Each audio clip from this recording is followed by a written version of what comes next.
Hey y'all, it's your girl Queen A. Welcome to Slapping with Truth. Today we have a comedian in the building today. So y'all know we ready to laugh a little bit, right? So no, I'm just kidding. But we gonna talk about the mindset journey of a comedian today. So y'all know Queen A bring entrepreneurs from all across the globe. All right. So without further ado, I'm gonna go ahead and give it up to Mr. Jounte. How you doing, sir? How about yourself? Oh, I'm doing great, doing great. So tell the people a little bit about yourself. My name is Jounte Ferguson. I've been doing comedy for like 10 years now. I do skits. Um, I've traveled all up and down the East Coast, hit a couple comedy clubs, and I'm here now speaking with you. Hey, that's right.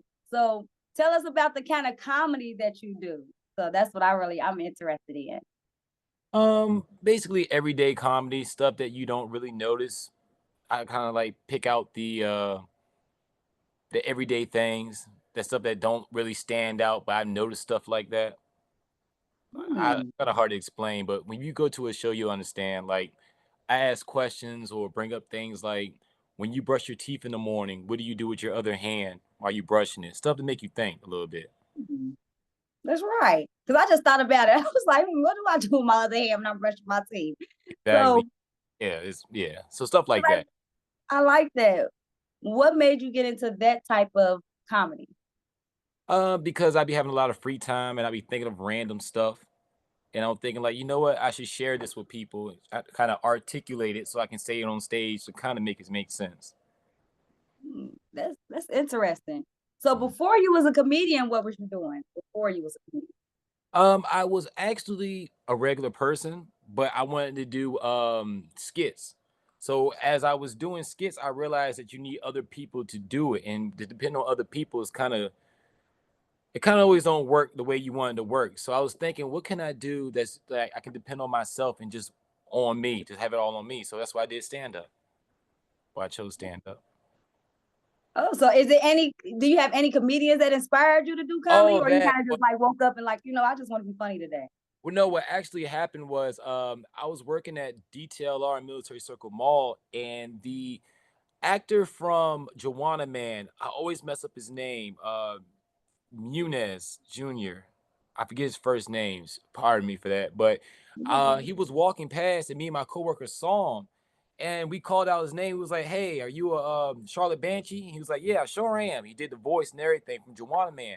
So he came in there, took pictures and everything with everybody. So when he was leaving out, this one person asked to take a picture with him, and they asked me to do it. So I was like, all right, fine. So I said, count this, say cheese on 7. So he bust out laughing, and I took the picture. So after I took the picture, he said, "Hey, do you do any acting or comedy or anything like that?" And I was like, "No." And he said, "You should really give it a try." So the next day, I bought a notebook, and I've been working on it ever since. Man, so can you imagine the actor from Joanna Man telling you that you can be comedy? I would have did the same thing. Like, what? Right? Hold up. It's different between like somebody's mama or somebody's friend telling you you're funny versus somebody that you watch on TV several times tell you like, "Hey, you got something." So I had to try it. Hey, that's a big difference. What are some of the mindset struggles that you have as being a comedian?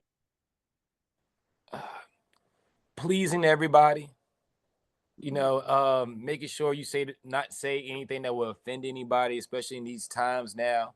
And also, I guess understanding the temperature of the room, understanding like, okay, they're not feeling this, or I should just talk about this or stray away from that. It's really difficult, like, to understand the beginning when you're on stage, like, all right, this is not working. Let me change it to a different subject, or let me tone it down a little bit and stuff like that. It's a lot going on stage when you're standing up there because there's no music. It's just your voice and whatever you're saying, and that the crowd is like staring at you, just leaning on whatever word that you say next. So when you get over that, it's kind of it gets better. It gets way better. So when you having them times, do you got anything that you tell yourself to get you through it? Like when you say, like, say if you say a joke, right? You notice that the room's not feeling. Do you have like some internal thoughts that go through your head that you have to tell yourself to keep pushing? Well, the thing about me that I realized I didn't notice I do, I think out loud. So if I say a joke that didn't work, I just be like, okay, y'all don't like that, cool. Then I just go on to the next joke, just act like it didn't happen. Or, oh, y'all all don't like that one. All right, bet. How about this? Or just, because at the same time, you got to make yourself look like you're not taking it that seriously. Even though it is, like in my mind, I'm like, they're not laughing, the house is burning down. I'm not gonna let y'all see me sweat. It's just gonna be like, all right, y'all don't like that one? Cool. I'll go to the next one. And just go like that. But actually, some people like that. They think that's part of the act, but that's just really me just saying, all right, cool. Y'all didn't like that joke? All right, here's this one. Just it works.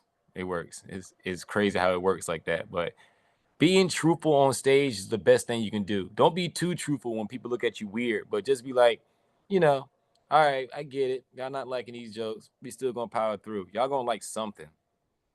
Somebody's Right. gonna laugh. So, but that rarely happens. That rarely happens. But I would see that though. I think I would like it better if you honest. Like, you know what I mean? I think that makes it even better if you honest instead of sitting up there trying to like, okay, well, what I'm gonna do?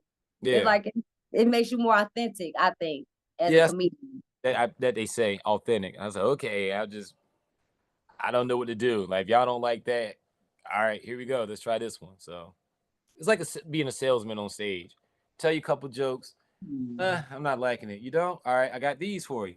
And then, I've never been to a show where nobody, like somebody didn't laugh the whole time. And I'm gonna have Mm.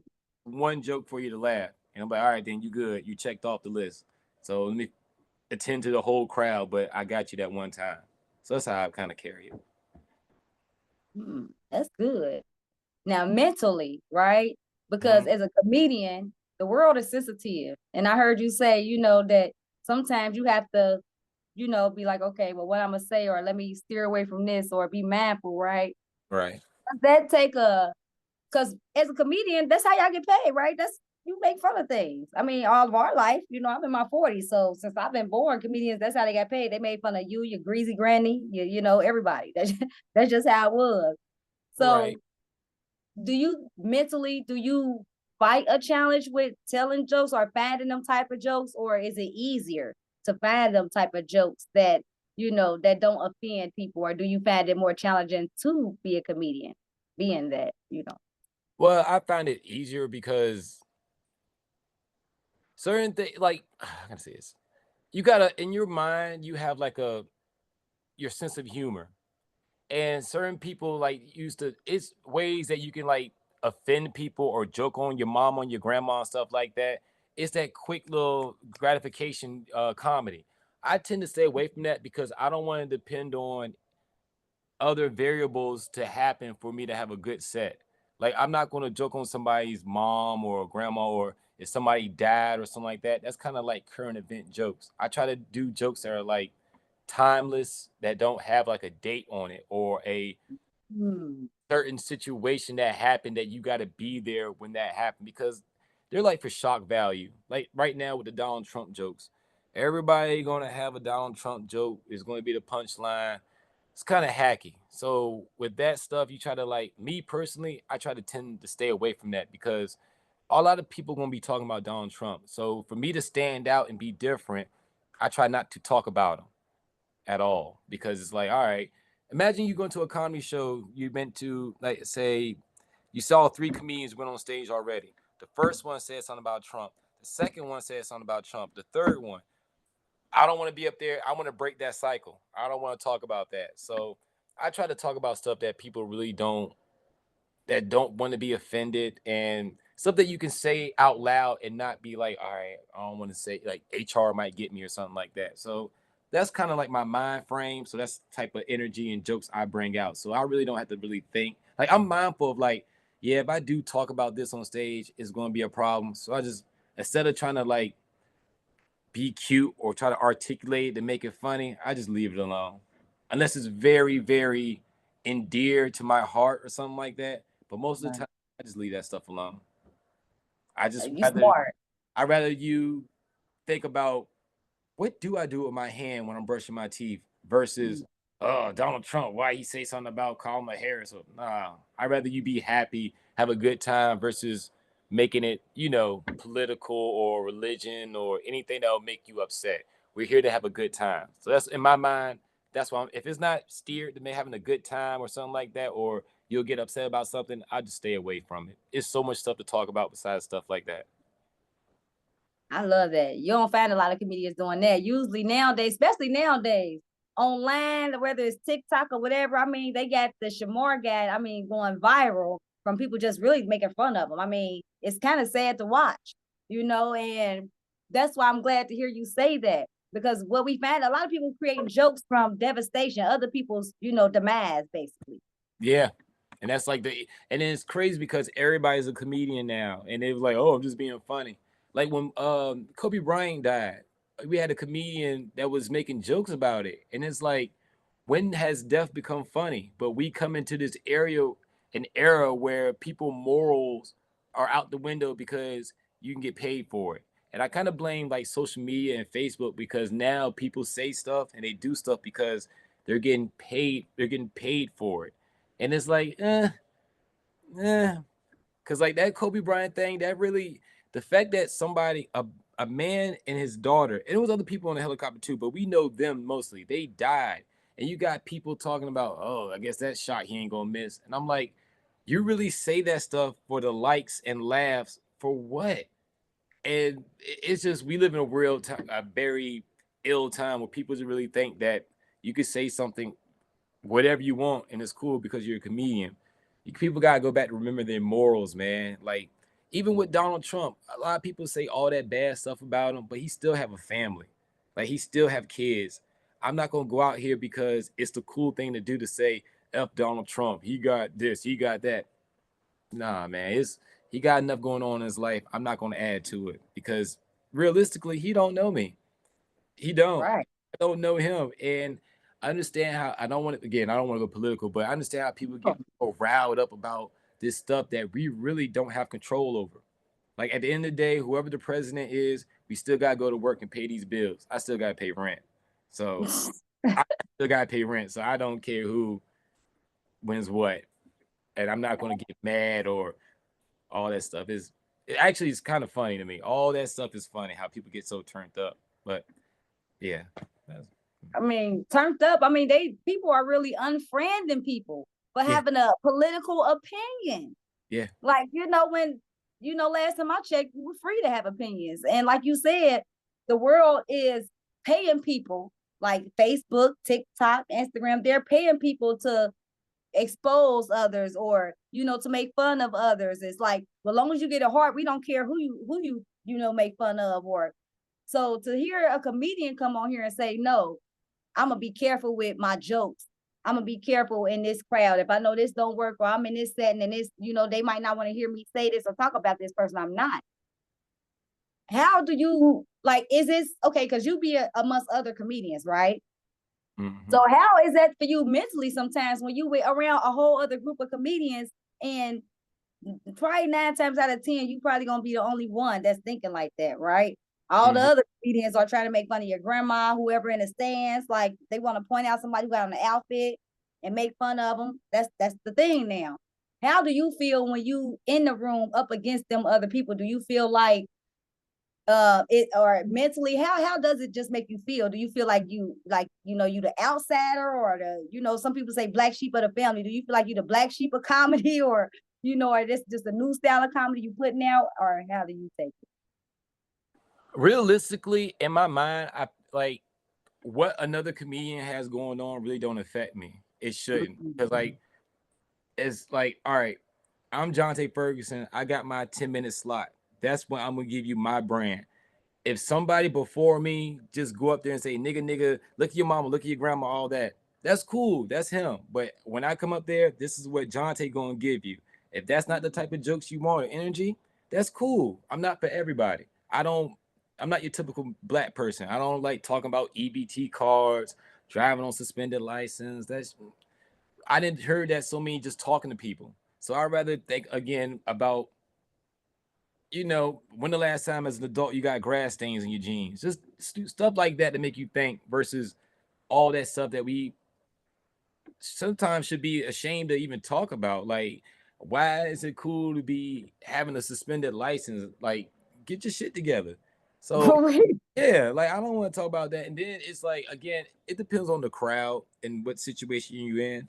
Like when I be on shows with like I'm like one of the few comedians out this area that can be in a black show and do a all white show, and it's just the crowd. It's different things. Like some comedians, they like to self-deprecate a lot, and I'm like, all right, that's cool, whatever. But again, they can do that. But with my little slot, that's what I got going on. I don't care if y'all been talking about political, religion, abortions, whatever. That's cool. But my little slot, I'm gonna talk about my thing, and y'all can just go take it if you want it. If not, it's cool.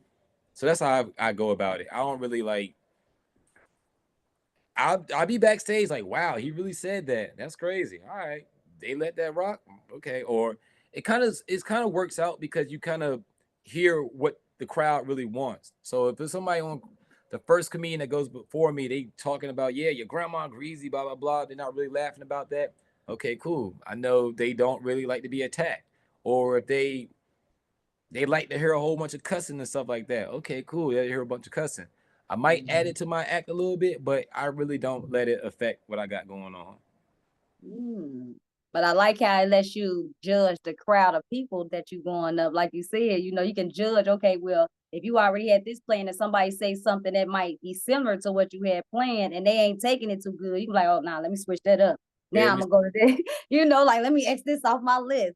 So I like the way you look at it. You look at it more as a filter for you, like what jokes to filter out and what jokes to keep, is for you or to add in that you didn't originally have.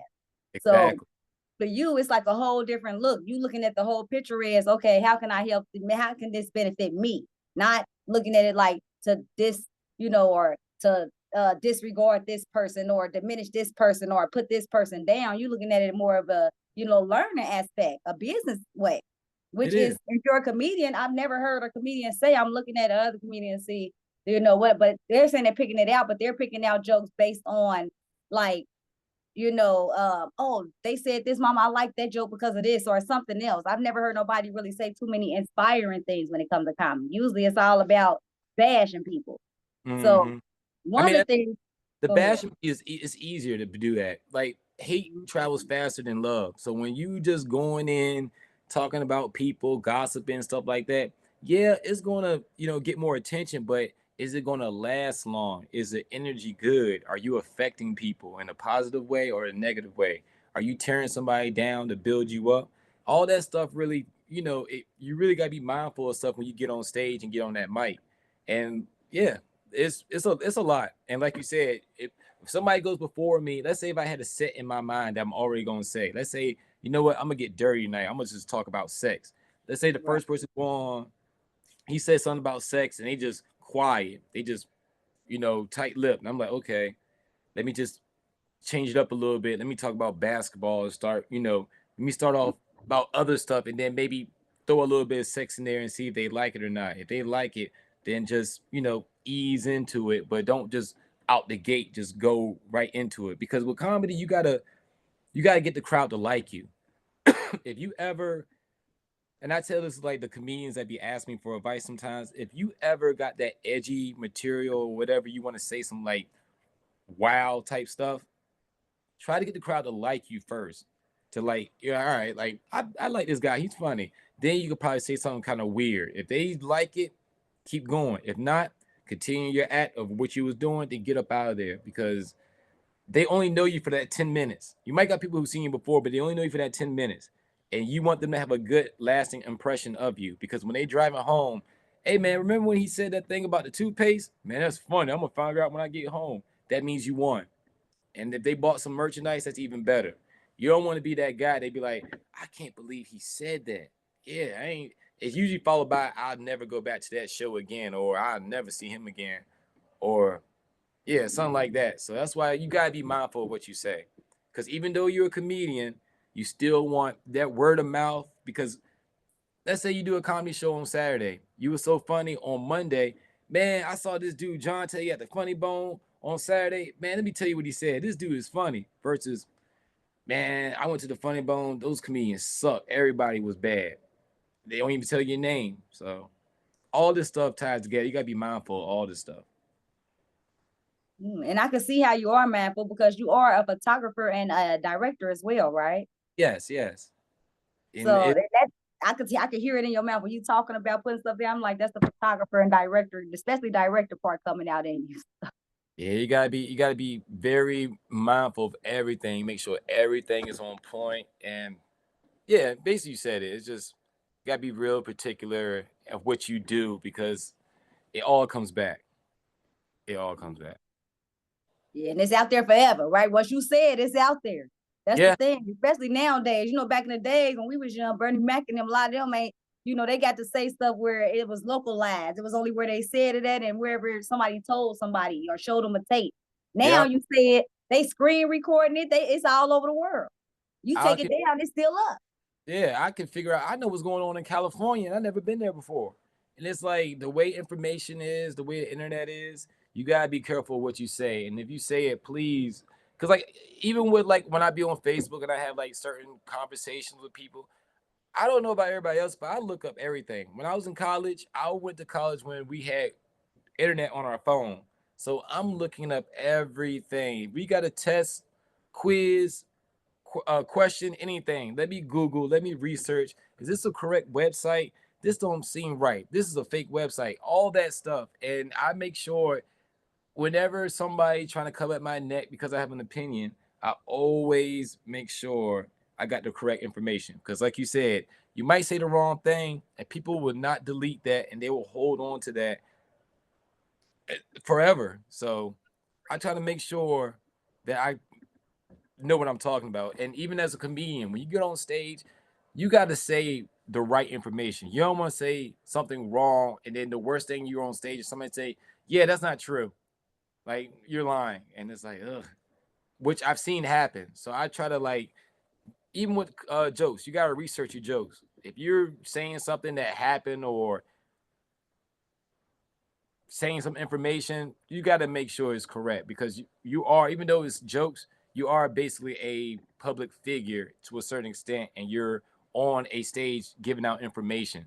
People will believe certain things that you say.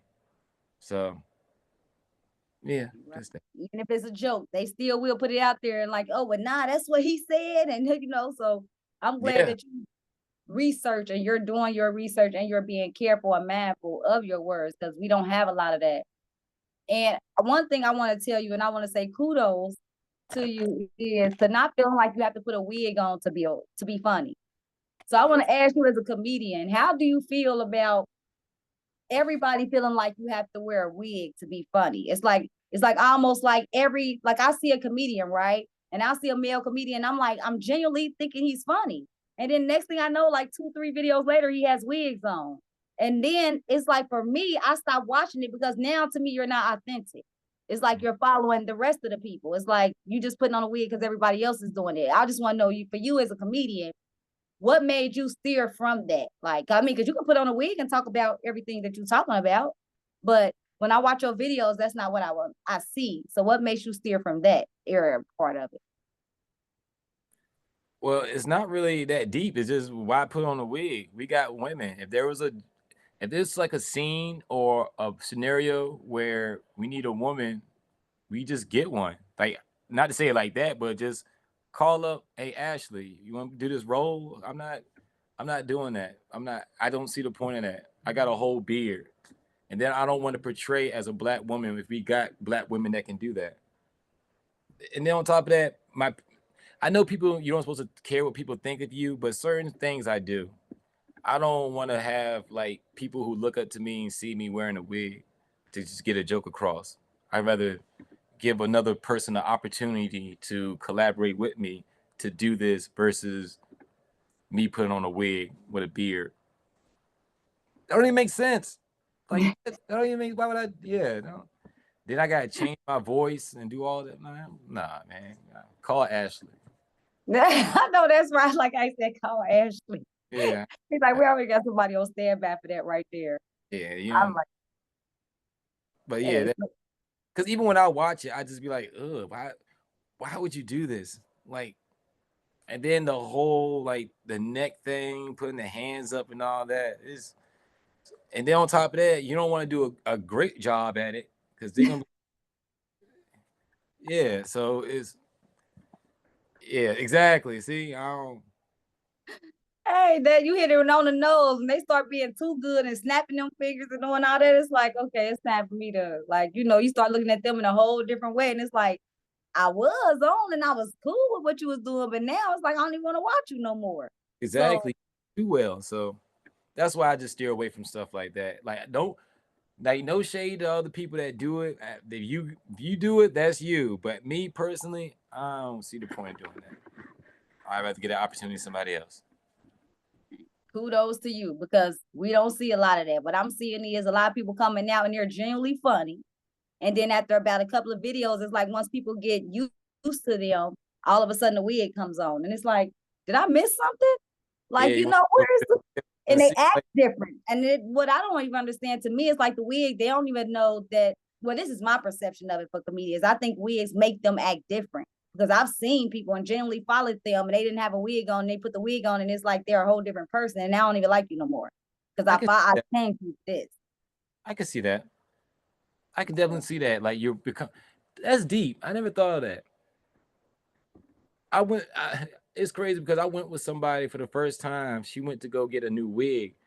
And when we went into the hair store, I was like shocked because they had them lined up like hats. Like they were all like on mannequins and like so she just get on, just put it on like this and just looked in the mirror. I was like, y'all really put these on like hats?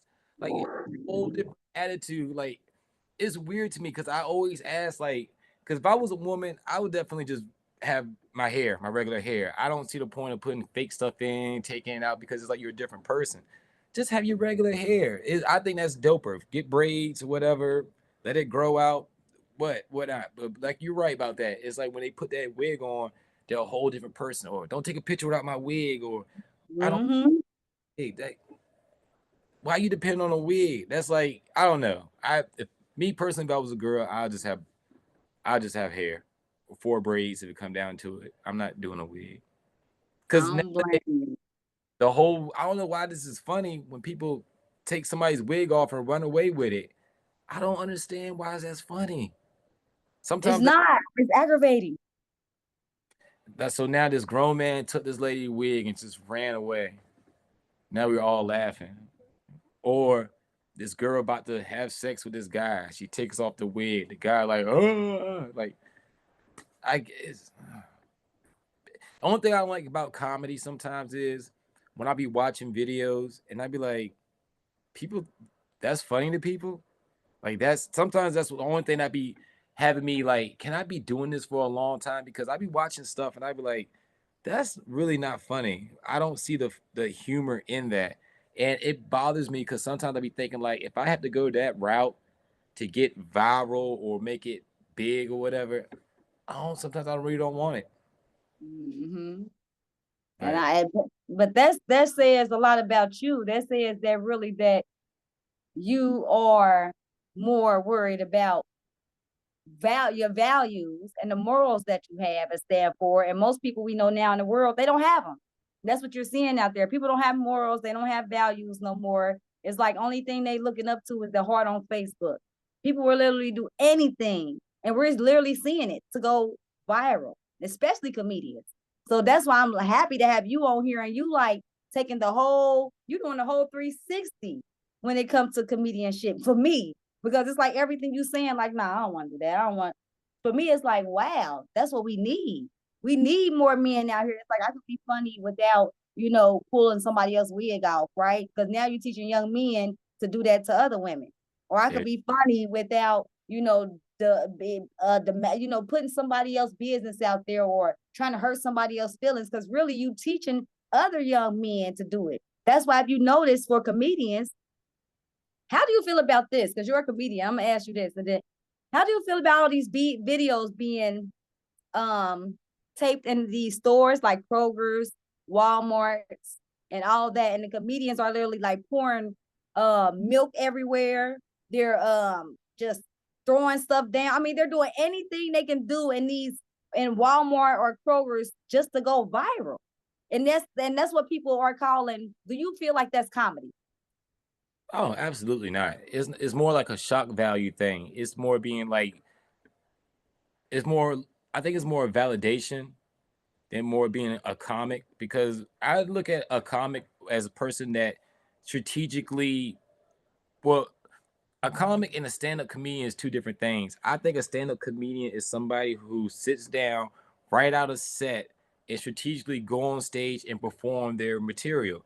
Then you got people who say they're a comic that do certain things out and about. That's kind of like remember hits from the streets. Mm-hmm. Yep. They're basically doing stuff like that, but we're at a time where it's so many people that has access to a phone slash camera. It's like, all right, what can I do to top the other person? Or what can I do that's more outrageous than the next person? Because it's nothing like to go out with your phone and ask people random questions like, hey, what's the three branches of government? Or hey, do you know your local government? Like do stuff like that. That's not gonna sell. People not gonna see that. They want to see me go out there and be like, hey nigga, you blood a crip. Rep your set. They want to see something happen, and that's entertainment. And for whatever happens out of that situation, it is funny. They consider me as a comedian. So then that's when they say, hey man, this dude funny, man. He does X, Y, and Z. But the thing is, it's really hard like it's I grant like grant they do that, but it's hard to make that into money because you could do those pranks or throw milk and all that stuff at Walmart, but how can you get that on how can you take that and put that on stage as a product and sell it to people? Are you gonna tell these people to follow you to Walmart and you gonna throw stuff down? No, we're at the funny bone. What are you gonna do on stage that's in context of right now that makes sense? So a lot of times, a lot of those internet comedians, they didn't last that long because they didn't do nothing when they get to the club. Like that guy what's his name? Like Yeah. The one that was going in all them stores doing all them videos. Mm-hmm. who was in the club, they were paying him like $1,500, $2,000 do walkthroughs. Now he's homeless. And it's like, what talent did he have? Nothing. We like you said with like how we do Shamor, we build these people up because we like to laugh at them, but at the same time we like yo we need really this people need help. Like even with Kodak Black, it was a lot of people. Here we go, perfect example. People was joking and making a lot of jokes about him. I personally was like, yo, this is sad, man. Like dude is really on drugs, on like his. It makes you think like who are the people around him? Because if I had a friend and he was geeking like that, hey man, cancel that. We can't have him up there like that. We Yep. can't throw up there like that. And then on top of that, as a moral standpoint, your circle, your friends, they shouldn't want you to be looking like that. And then on top of that, as a business standpoint, this is our brand. This is the money maker. This is Kodak Black. If he dies or OD tomorrow, the money's done. This circle of friends we got, we're done. So it's sad to me that like instead of people like joking, making jokes and saying this, that, and third about him, how about we just help them? Like the same thing we did with what's his name, the Black Panther, Chadwick Boseman. He posted a picture. He was like, man, he looks skinny. He all sick. He needs to stay off that crack. Just making up stuff. 2 months later, he died. And they said like, yeah, there was like he was sick during Black Panther. And he didn't want nobody to know because he wanted people to focus on this. And I was like, that's so crazy. I know people felt so dumb. Like I really said that, and then it'd be on the internet, and that stuff don't go away.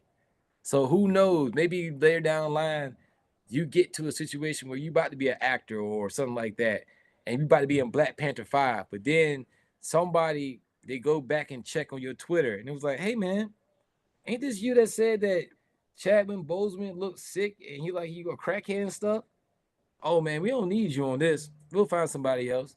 Thank you, sir. So that's how it is, and it sucks. It really sucks. But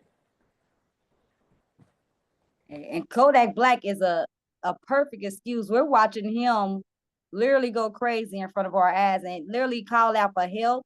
He needs mental help bad. And just to see everybody around him going live because they know, and then they'll go live and in the caption, Kodak Black geeking on this, geeking on, like you said, instead of us coming together to help each other, we so busy to trying to be a comedian putting somebody else down, or so me personally, kudos to you. So anybody that want to book you, how can they go about booking you? Okay, you can either go through Facebook, Jounte Ferguson, Instagram, 757 Fresh Prince. I need to find a way because it's crazy. The way I get booked now is just people just hit me up. They find a way to get in contact with me. And it's crazy. Like I be having random numbers. Hey, is this Jounte? But like, depends. Oh, because I was trying to book him for a comedy show. This is me. And it's like, how did you get my number? And it's like either a flyer or you know what? That is kind of creepy at the same time cool. Like, how do these people get in contact with me? But they're getting in contact with you. Look.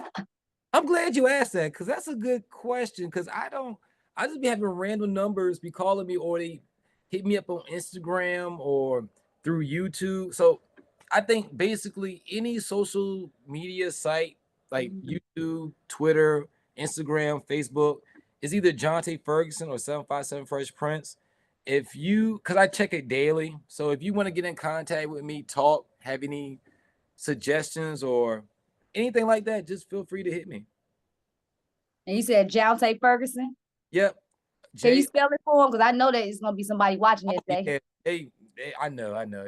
It's J as in Jack, O as in octopus. I ain't gonna do all that. It's Jounte, and my last name is Ferguson, Ferguson. And Instagram and Twitter and YouTube is all 757 Fresh Prince.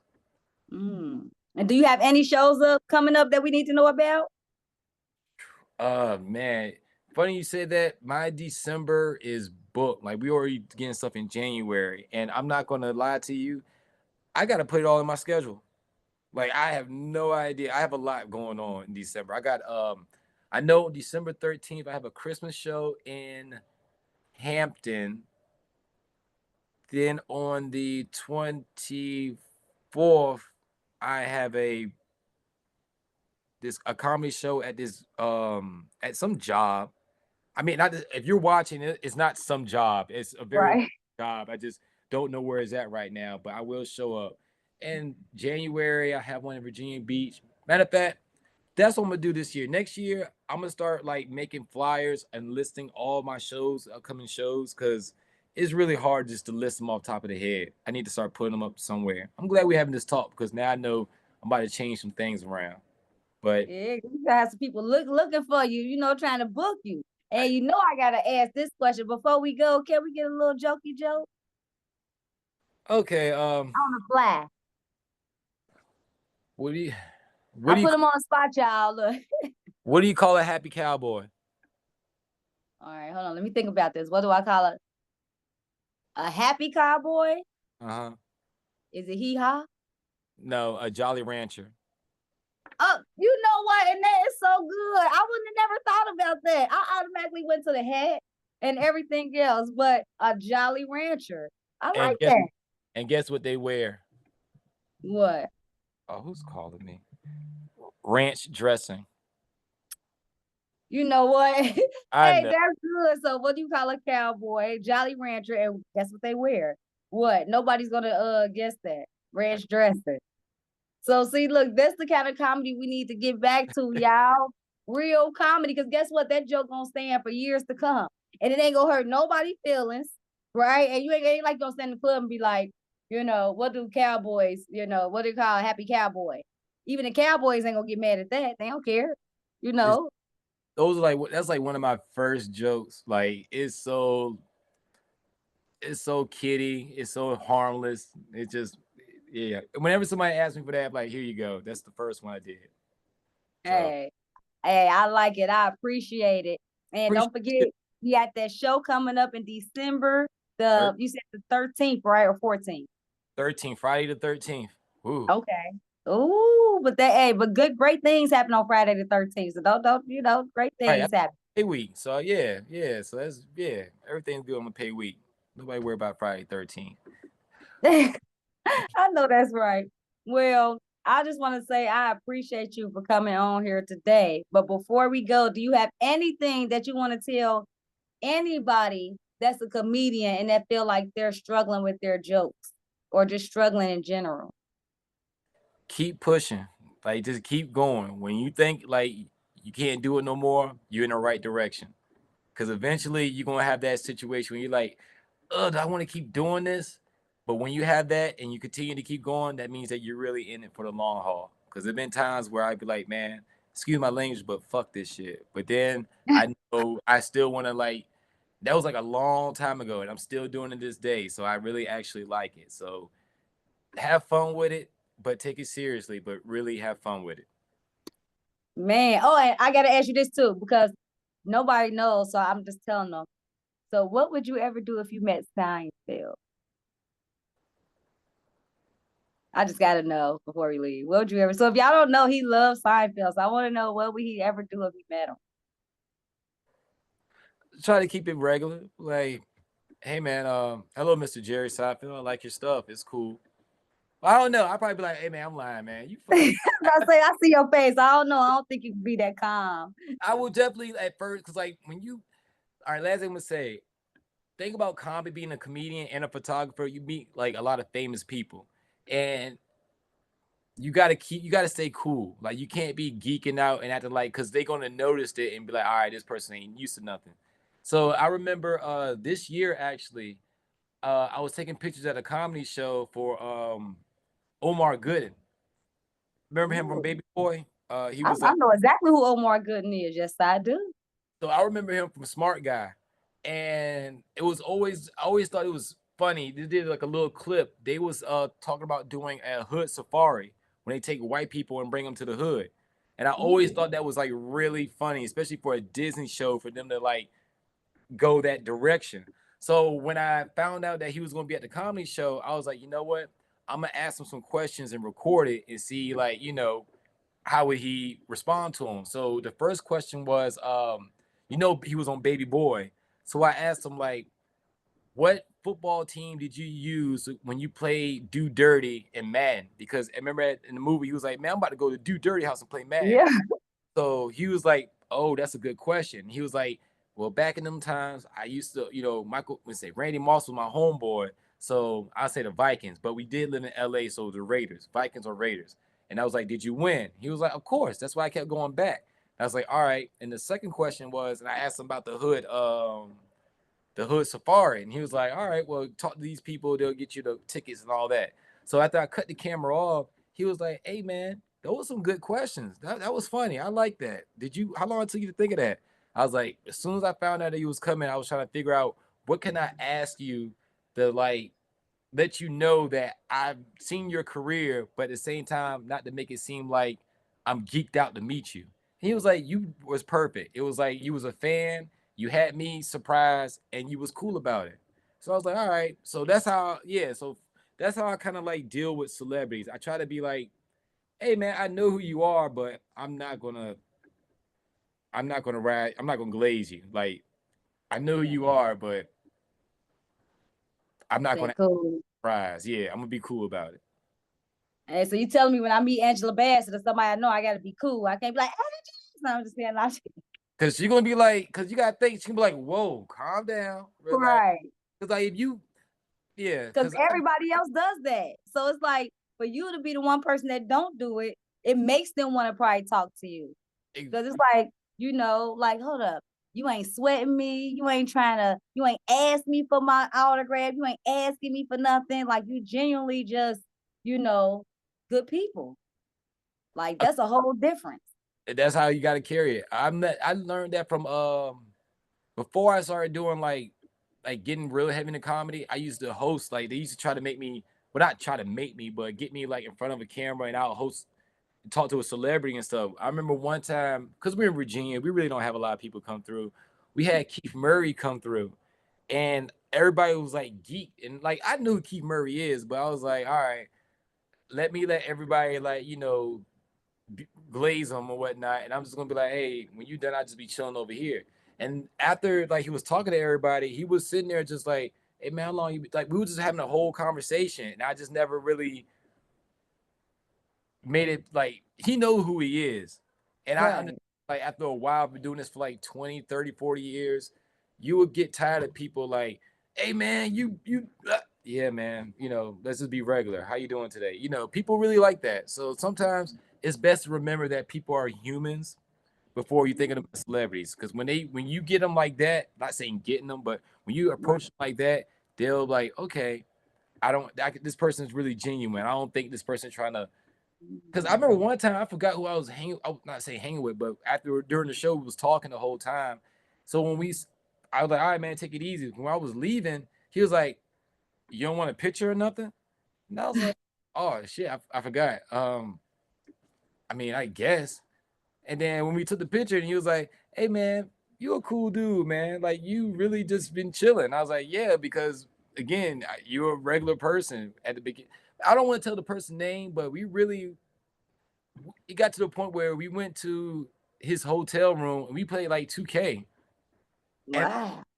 when we was playing, I've kind of forgot in my mind, like, oh shit, this is a dude that was, The celebrity. oh yeah, like this is like I could have been the person to pull my phone out, look who I'm hanging with, blah blah, but it's just all right. Then when he comes into town, he always hit me up like, "Hey man, you coming to the show? What's the move? What people doing afterwards? Or can you buy me some smoke?" Or it's crazy how stuff like that goes from being just a genuine person. So I just had to say, when you do meet Angela Bassett, just just act like you've been there before. She should be excited to Right. meet you. Right. I love the way you put that. And Yeah. see, you gotta, yeah, I'll see. That's why I got had to ask. Cause see, when I give advice, y'all know Queen A stay asking so she can get advice herself too on here, right? So, and that's one of the things because Queen A ain't perfect, so they gotta help me out too. I be needing advice. So, like he told me when I meet Angela Bassett, y'all, so when y'all don't see me screaming or see no pictures, but I tell y'all I met her. Don't be thinking I'm perfect. So I met her just like 2 minutes ago. So I'm just kidding. No, I'm just kidding. Hey, I'm just kidding, hey, y'all. sometimes you might have to take a little picture, like invest, like it might be from a distance, but hey, we was together. Like I've seen her, but Right. yep. Oh, you are amazing. Like your thought patterns, the way you think, and I love how you put everybody as a person first. I noticed that the whole time we was talking, you put everybody, even from your audience to the celebrities, you put everybody as a person first. And that's what we got to get back to in this society, putting people where they're supposed to be placed at as people. Mhm. Like everybody is a person first, and then wherever else we say they are, whether it's a comedian, whether it's an actress, an artist, it don't matter. They are a person first. And we see that when these artists go out here, they don't want to be bothered. They want to be treated as people. So I appreciate you for doing that because a lot of people don't do that. And like me, when I meet somebody, I won't scream. Yeah, I promise. I've met a lot of celebrities. I don't scream at. They'll tell you, like, But I just want to put, to say that to just see, would you act like that or how would you act? But you are so right. When you're authentic, people like you, be your authentic self. People like that. And I'm glad that you came on here and you told them, be yourself. Like this is a comedian coming on here and he could have been, he could have made this a whole laughing matter, the whole episode, but he didn't. He made this about you as people.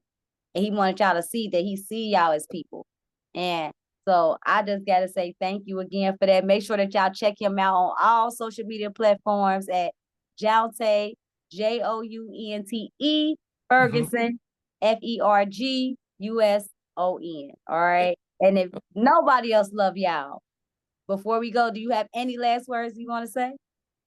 Um, Thank you for y'all time. Thank y'all for listening. Thank you for this opportunity. And for the people out there, y'all be blessed and recycle and use condoms. That's all I gotta say. Ooh, man, you say that last part again. I don't think they heard you. Tell them one more time. Tell them one more. Think they heard that last part. Recycle and you all right, real quick, not saying recycle condoms. I'm saying there's two different things. Recycle, comma, and use protection. There we go. That's what I'm gonna say. Because some people I say that after shows, and people walk up to me and be like, "Hey man, how you use recycled condoms?" I'm like, "Nah, it's." you But said that because I didn't even think about that because I knew exactly what you meant, but I didn't even think about the fact that somebody gonna watch this, and if you had not said that, they would have really literally tried to recycle their condom. yeah, it don't work. It's like putting on wet pants. It's impossible. So I So heard. we So I heard. right. Hey, look, he's a hero. Look, so he heard. Don't say just say it. He's telling y'all what he heard. I heard. Nah, but we so grateful to have you on here, y'all. And y'all already know. Until next time, if don't nobody else love y'all, y'all already know Queen A